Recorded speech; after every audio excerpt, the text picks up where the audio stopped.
Good morning students.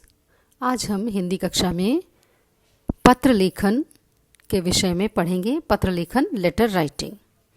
पत्र लेखन का प्राचीन काल से ही मानव जीवन में महत्वपूर्ण स्थान रहा है।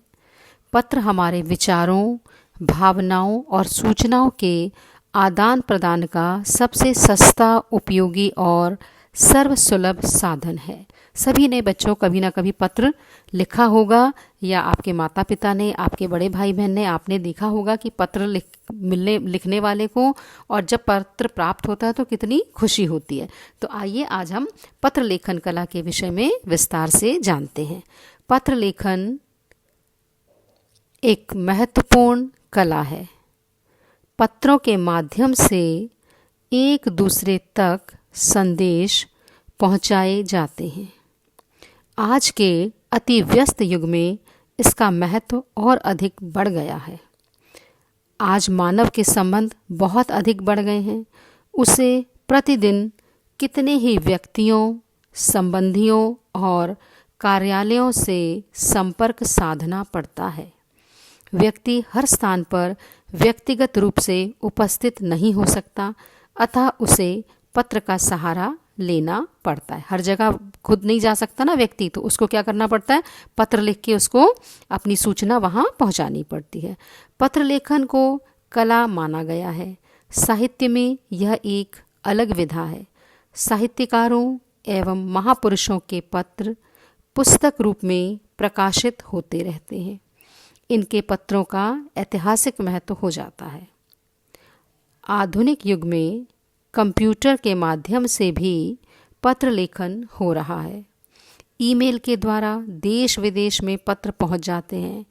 टेलीफोन और इंटरनेट की सुविधा के बावजूद पत्रों का महत्व आज भी बना हुआ है और आगे भी बना रहेगा। अब जब हम एक पत्र लिखते हैं तो उसकी विशेषता क्या होनी चाहिए? एक अच्छे पत्र में निम्नलिखित सार्थक विशेषताओं का होना आवश्यक है।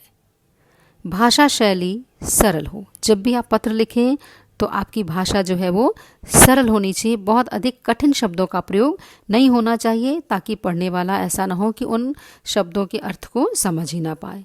संक्षिप्तता हो।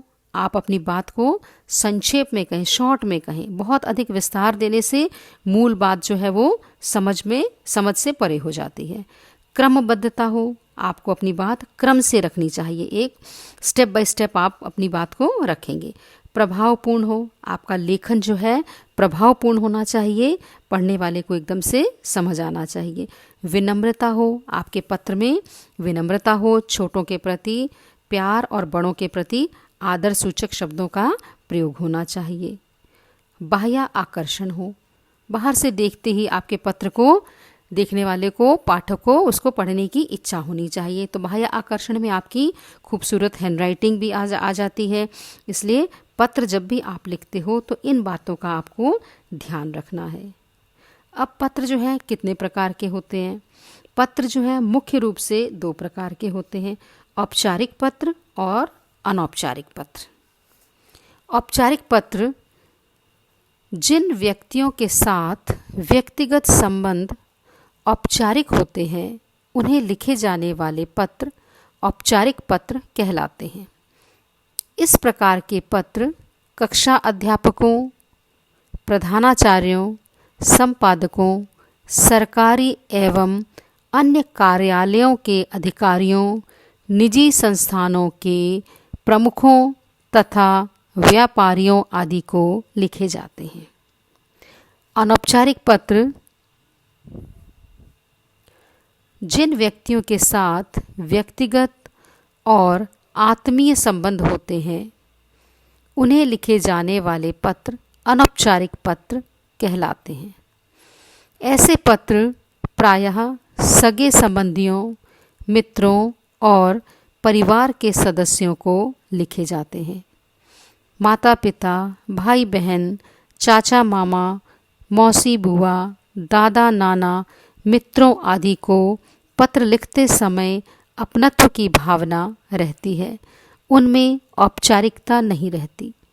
इनमें मन के भावों और विचारों को निसंकोच लिखा जाता है। सामाजिक पत्र भी अनौपचारिक पत्रों की श्रेणी में आते हैं। जन्मोत्सव, विवाहोत्सव, गृह प्रवेश आदि के लिए लिखे जाने वाले निमंत्रण पत्र व्यक्तिगत संबंधों पर आधारित होते हैं, इसलिए उन्हें भी अनौपचारिक पत्र कहा जाता है।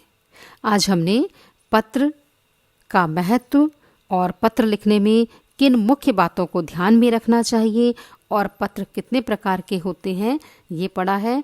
अगली वीडियो में हम देखेंगे कि पत्र जो है उनको किस प्रकार से लिखा जाता है।